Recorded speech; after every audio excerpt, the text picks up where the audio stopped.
మాట్లాడితే సిబిఎన్ గారి బ్రాండ్ చూస్తే చాలు కంపెనీస్ పరిగెత్తుకుంటా వచ్చేస్తాయి అని టమ్కి వేసుకుంటారు కదా. Brand building, what is brand? ఎందుకు వస్తున్నారు ఈరోజు? నేను 40 ఏళ్ళుగా నేను చూపించిన చొరవ, నేను చేసినటువంటి ప్రయత్నాలని ఫలితాలు ఇచ్చాయి. అది నమ్మకం.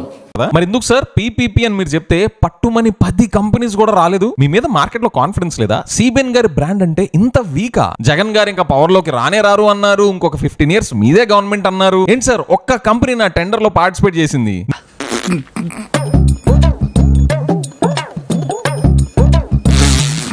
నేనైతే మీరు వేసిన టమ్కీకి ప్రపంచ వ్యాప్తంగా అంటే సిబిఎన్ గారి బ్రాండ్ ప్రపంచ వ్యాప్తంగా వినగానే అమెరికా నుండి జపాన్ దాకా, రష్యా నుండి ఆస్ట్రేలియా దాకా, నార్త్ పోల్ నుండి సౌత్ పోల్ దాకా ప్రతి ఒక్క కంపెనీ సిబిఎన్ గారి బ్రాండ్ చూసి పరిగెత్తుకుంటూ వచ్చేస్తాయి. కనీసం తక్కువలో తక్కువ పవన్ కళ్యాణ్ గారి నెంబర్ ఏంటి 30,000 కదా, కనీసం తక్కువలో తక్కువ 30,000 ప్రైవేట్ కంపెనీస్ ఈ పీపీపీ అని చెప్పగానే సిబిఎన్ గారి బ్రాండ్ చూసి పార్టిసిపేట్ చేయడానికి రెడీగా వచ్చేస్తాయి అనుకున్నా. ఏమైంది సార్? ఒక్కడా వచ్చింది.